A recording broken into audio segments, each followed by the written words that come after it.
we've been organizing in Wisconsin, our individual unions, sometimes for over 130 years. Yeah. And Wisconsin is actually the birthplace of registered apprenticeship. We developed a model here in Wisconsin that the federal government then adopted. So we have a long history here, but we did not organize as one statewide organization.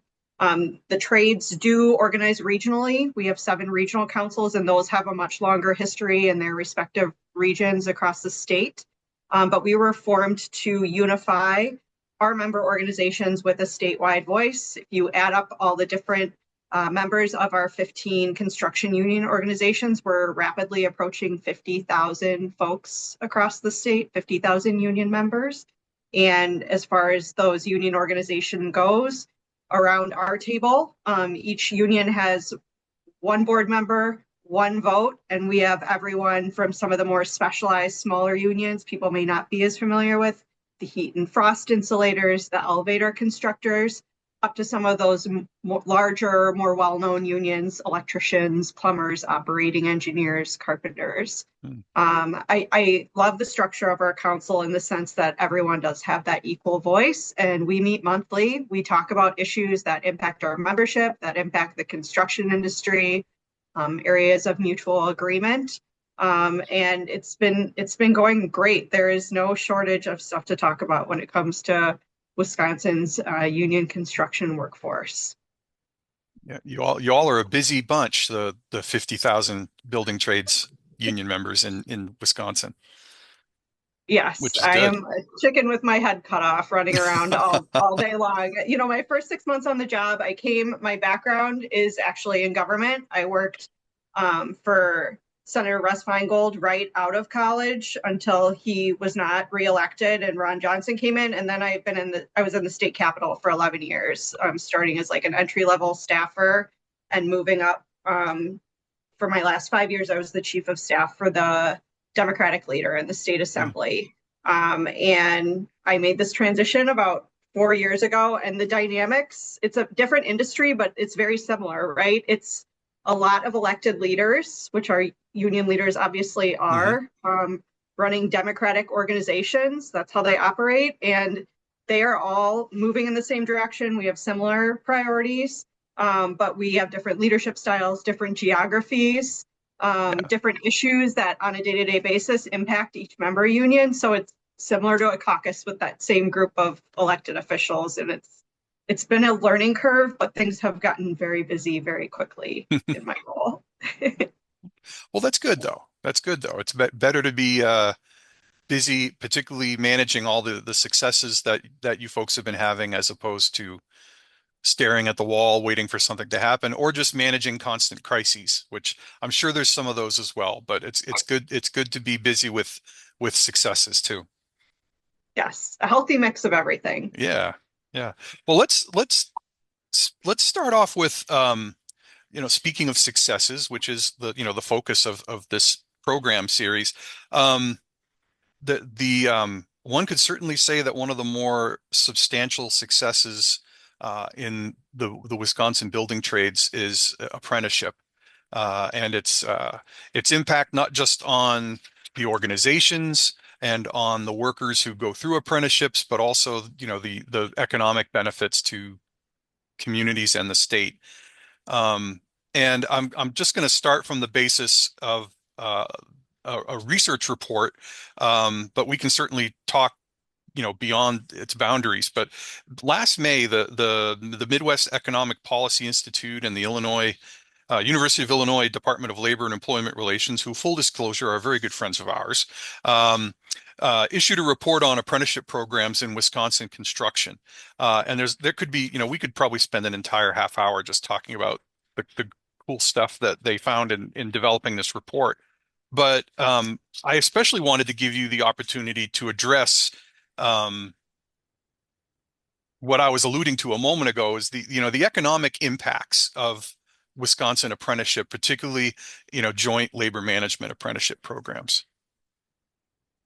Yes. I don't think it's a reach to say that our registered apprenticeship programs across our 15 union organizations are definitely the crown jewel of everything We do all the success that you see across the building trades can always be traced back to apprenticeship, whether it is those economic outcomes that make our union workforce so attractive and kind of make the case for itself, or whether it is why we are attractive externally to our signatory contractors. And that's a definition I often make to people is we're unique. We obviously do organize workplaces.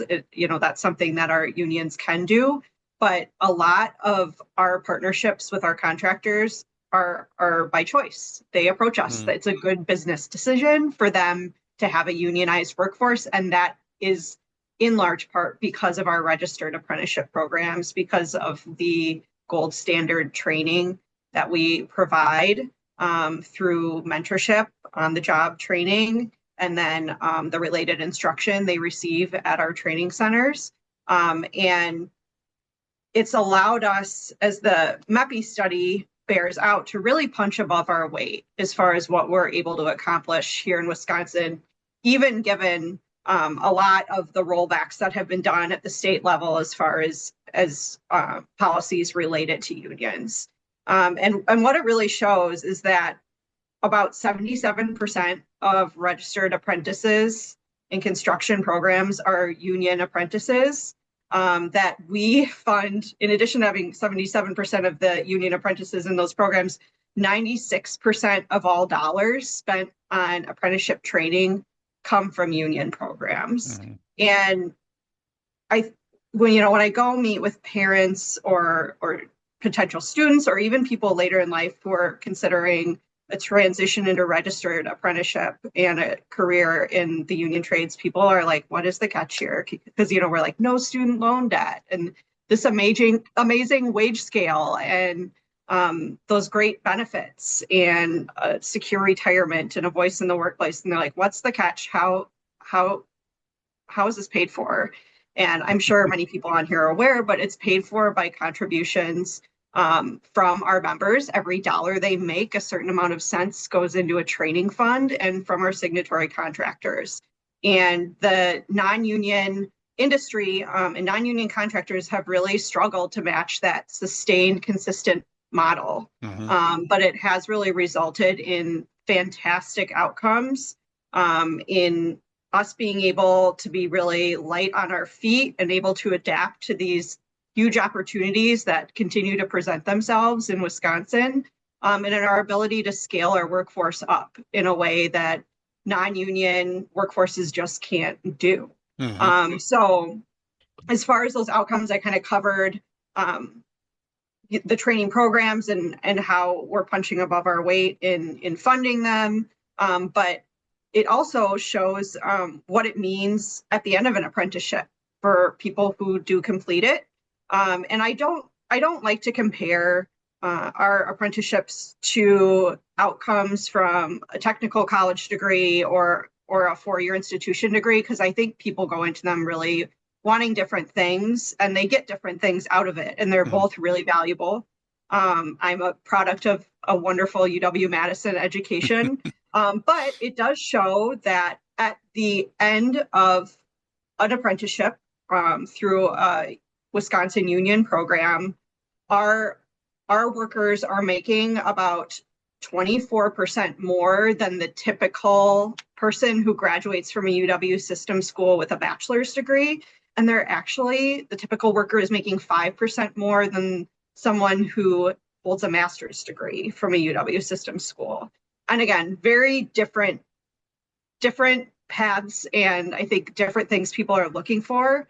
But I think where it's valuable is it really shows that there is a very solid, lucrative path to the middle class through these programs. And the idea that I think has been out there until recently, and I think it is changing, that a career in the trades is something for someone who maybe can't be successful in a traditional four-year institution. It's, like a secondary path, like a backup plan. And that's just not the case. It's a different path, but it's a very successful one. And I think what's really amazing about what we do across our different unions is it's for someone who is not going to really thrive in a really overly academic setting, we have pathways for that, who maybe just want to be out working right away, making fantastic wages and putting towards their retirement and having great health insurance. We have those, but we do have programs across the different trades that are very rigorous that I think I would struggle in, as far as trigonometry and Mm, other requirements that are there. Even so, it really is kind of a big tent opportunity for people, and a really diverse um, group of union organizations that can draw all types of folks. yeah. Yeah, I believe me. I've seen what apprentice electricians learn in their classes, and I would have no chance. I would have no chance at all. But certainly, yeah, as you were saying, this is not to uh, say anything bad about a college education. The guy sitting here with the UW logos behind him certainly has to make that disclaimer.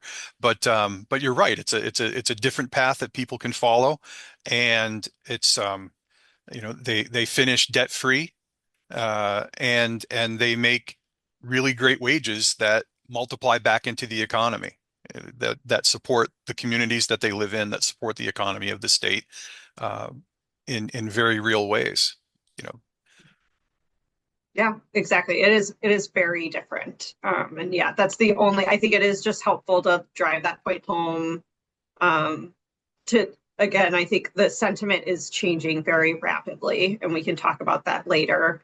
Um, about what our careers are and who the people are that pursue them. But if anyone was wondering, of like, is my child, if they go into a trades career, are they going to have less opportunity available to them than if they were to, go to a 4-year institution? I think that can be pointed out that is not the case at all. absolutely, absolutely. And I think we're starting to see some of the limits that, the emphasis on college education over the last few decades is reaching in terms of the job market. And so the idea of a skilled trades career, I think, is becoming more important. That people are more aware of the very real opportunity that it represents. Yes. And the one caveat, and again, we can talk about this a little bit later, is where we're doing catch up too, I think, is educating people on what those pathways look like. Hmm.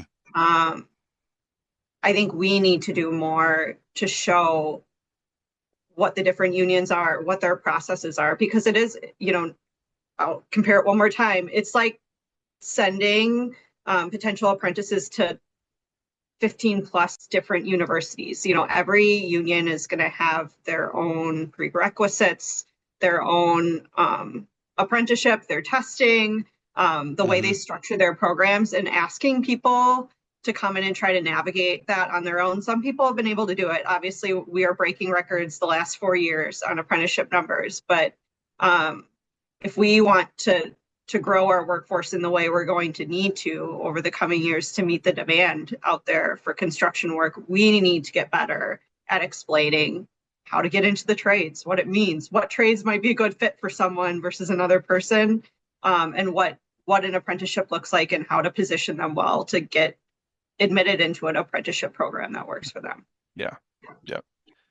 You used the word pathways a few moments ago, and that makes me want to um, talk about Big Step a little bit, the Wisconsin Regional Training Partnership, and, um, which is a pathway, a pre-apprenticeship, I suppose. I don't know if that's the right term to think of it, but it's a way to help people steer their way into apprenticeship programs, which of course lead to everything that we've just been talking about. So can you say a little bit more about Big Step and recent successes in that regard? Yes.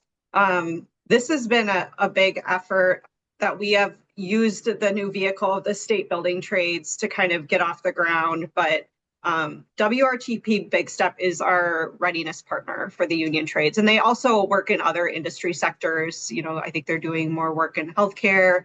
They do manufacturing, but I think that the meat and potatoes of a lot of what they have done is partnered with the trades, mostly in the greater Madison area and then in southeast Wisconsin.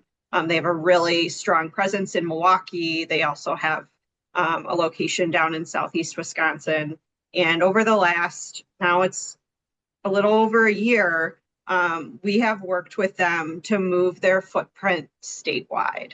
And that is going to be about a 5-year effort that we have been undergoing for the last year or so, but it kind of goes hand in glove with what I was talking about earlier, is that we have been the best kept secret out there for people who, are interested in a path to the middle class, into all the benefits of membership in a construction union. But a lot of our recruitment was able to be sustained on word of mouth, on did you know someone who is in the trades? Are you exposed to it at your high school? And Mhm. that's just not going to cut it anymore. That's not the way the world is working. It's not the way we want to work as union organizations. And like I've alluded to, there's some really exciting projects coming up all over the state that we need to man with Wisconsin workers. And we definitely have the ability to do that. But we need to reach into populations that maybe weren't traditionally exposed to trades careers, whether it's through their school or through friends and family, word of mouth. And Big Step is going to be a critical partner for us in doing that. And then also in helping make sure that folks are apprenticeship ready, because again, it depends on the union. Some of them, if you give them a call, they will get you plugged in tomorrow in an apprenticeship program and have you out working. And then others are on waiting lists because there's Mhm. huge demand for their programs. They're trying to scale them up as much as they can.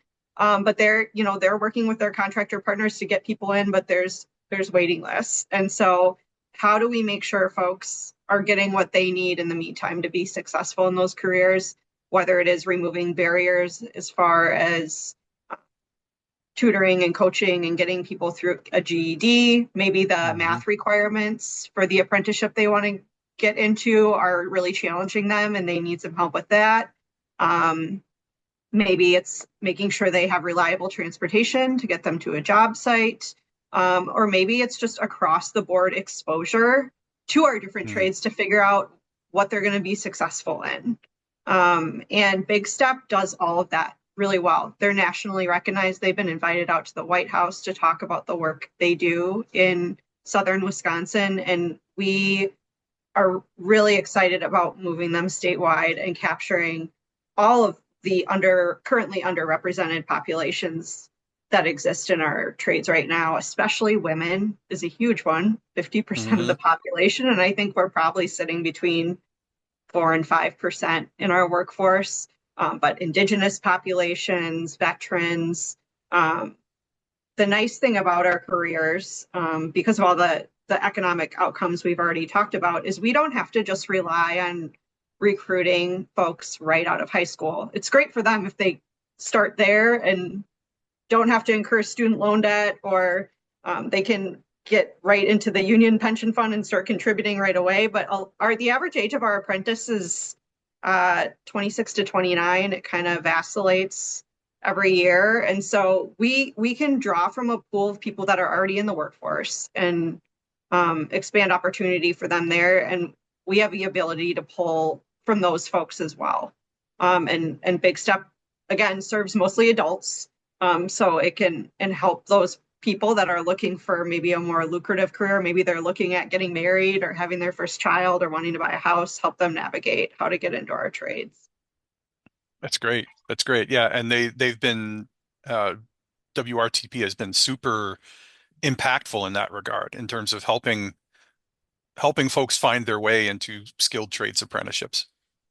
Yes, they're incredible stories. I mean, at every training center, there are incredible stories, but Big Step has some really remarkable ones. And the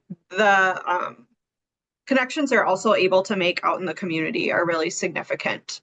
Each of our unions does a lot of work behind the scenes to nurture relationships with high schools, Hmm. community organizations, and that sort of thing. But Big Step is a really valuable partner to us in that way as well, is they're able to dedicate a lot more of their time to establishing those relationships out in the community into different workforce pipelines and that we can then leverage to steer into our apprenticeship programs. Awesome. Yeah, great. Believe it or not, it's already 12:23. I told you it would go fast. Told you I could keep Before, talking. that's fine. You're the perfect guest in that regard, right? Um, because if I have to talk about these topics, nobody will learn anything. But in the time that we have before I open it for Q&A, you and I have talked about a list of things that we could potentially talk about today. But let's just grab a minute or two to see if of the ones that we haven't discussed, is there one that you would like to make sure we get in here, whether it's utilities, PLAs, any of the things that we've talked about, or something you and I didn't talk about. We can give you a couple minutes to riff on whatever you'd like to make sure gets said about something.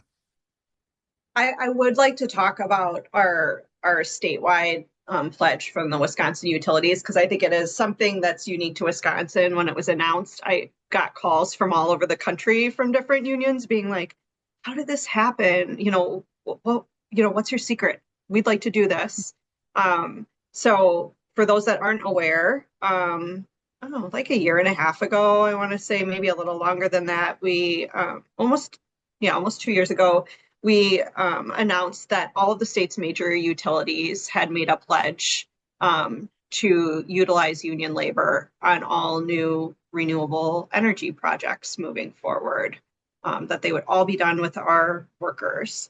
And again, it's even now, 2 years later, the first I had heard of its kind, that type of agreement. And I think it is demonstrates the forward-looking nature of the building trades in our industry.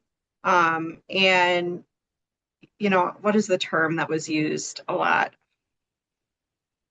I'm losing it. The idea that as we pivot to more renewable ways of generating energy, of building our economies, that should not be done on the backs of low wage workers who aren't Mm, also given a sustainable path forward, which we can see, especially in the solar industry, where hmm there are certain certain outcomes that are not great for workers when you have people coming in from out of state, a really transitory workforce, kind of quickly trying to install those systems. And so it was, I think, really groundbreaking, really exciting to be able to announce, at least at the utility scale, that is not going to be the pathway. We're going to make sure that the shift into a green energy future is just as good for workers as it is for the environment, as it is for the economy. And it's been great. I mean, that work too in renewables can be somewhat repetitive. And so it's fantastic to train apprentices on. It allows us to get a lot more apprentices out into the field, hmm literally, installing these systems, and has really accelerated what we were talking about earlier, the diversification of our trades. And I think it shows that working with the union labor, partnering with them, being explicit about it, that you're doing it, not trying to do it under the radar, is a good business decision. hmm And we've seen those partnerships continue to grow here in Wisconsin, with a number of other employers because of that. But it is a good business decision. It is not going to negatively impact people's bottom lines when it comes to getting these projects done. And in fact, it can actually enhance, by making sure it's done right the first time with well-trained folks that know what they're doing, and that can get it done quickly. So yeah, another Exactly. exciting development in the time I've been here. For sure, for sure. And I had not heard about that. How recent was that It made was, I known? believe, not last spring, but the spring Oh, before that okay. we Then announced it. then it's possible I heard about it and then forgot. But no, that's great. That's great. That's such a significant development, and it's really no surprise to me that you're getting phone calls asking how you did that. Um, well, I'm going to open it to questions. I will admit that our usual moderator is not with us today, and it's all on me. So hopefully, if anybody has a question, I will be able to see it and address it. Would anybody, I don't know if you'd like to type it into the chat or if anybody has any questions for Emily. Here's where we need that hold music again. All right. I don't see any yet. I'll give it a few more seconds just in case somebody is typing. I don't see any hands raised. Again, I'm not sure how this works because usually I just get to talk to somebody and somebody else handles all the technology. Oh, there's a Q&A button Oh, at the I bottom. see one now. Yep. And okay. Hey, thank you. We have a question. Does the council interact with interstate labor organizations? Can you elaborate on like interstate labor organizations, what they mean by that? I mean, we, we do collaborate with all kinds of different labor organizations. I'm trying to think of from a building trades perspective what the interstate would mean.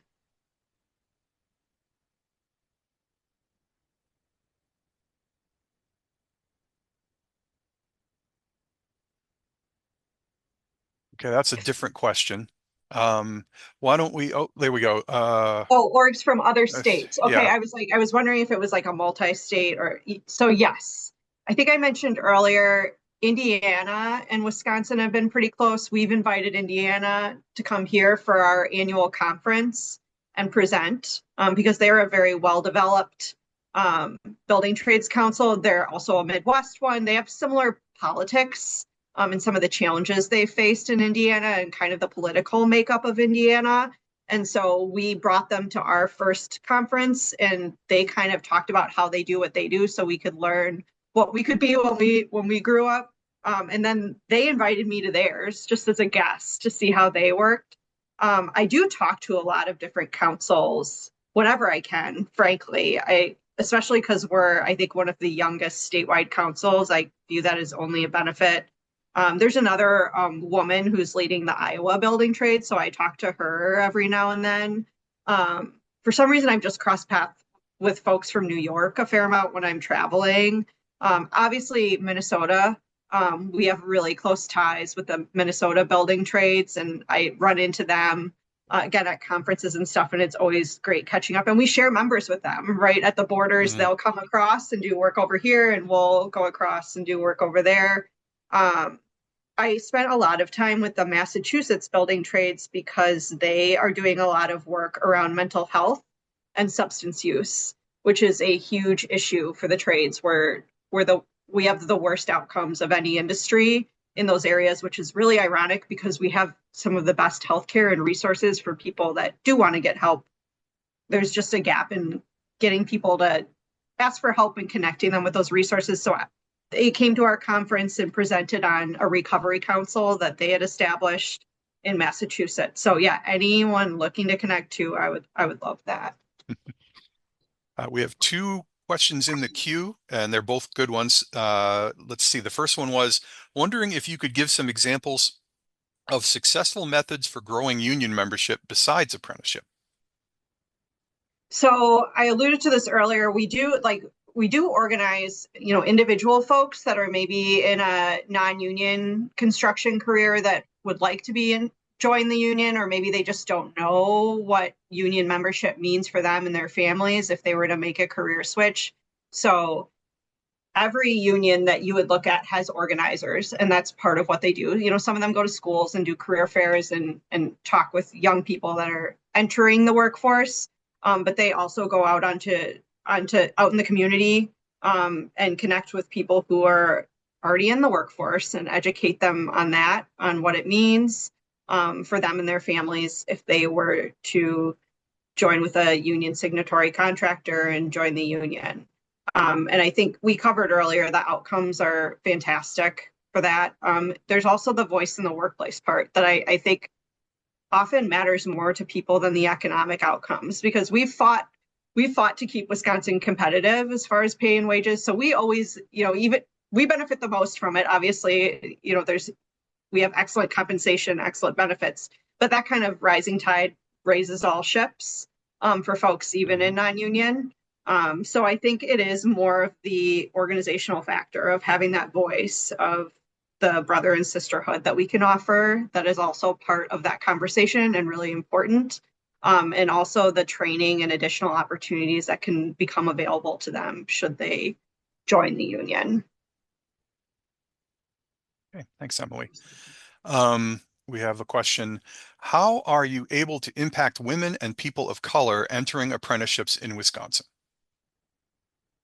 So that same MEPI study got at, we are, if you're looking for reaching underrepresented groups and moving them into the union workforce, the outcomes are much better in union as opposed to the non-union industry. I'm flipping this piece of paper, looking for the exact statistics around it. Our union programs enrolled 89% of women in registered apprenticeship. So if you entered as a registered apprentice in Wisconsin as a woman, there's an 89% chance that you are in a union program. 89% if you're a Black apprentice that you're in a union program, and a 79% chance if you're Hispanic that you're in a union program. So we do have the lion's share of folks from those, what I would describe as currently underrepresented groups in the trades. The numbers overall across the trades are still low. And we're looking forward to bringing that up and to, like we've talked about, take a lot of different measures, whether it's as a collective with Big Step or whether it's individual unions in reaching those populations. But I think the short answer is just making sure people can see themselves in those careers, especially women, that they know not only is there a place for them in the trades, but they're wanted in the trades. They're critical to us being able to grow our workforce. We won't be able to do it without women, without other groups of folks that have not typically seen themselves in those careers. And we're trying our best to do that through the state building trades.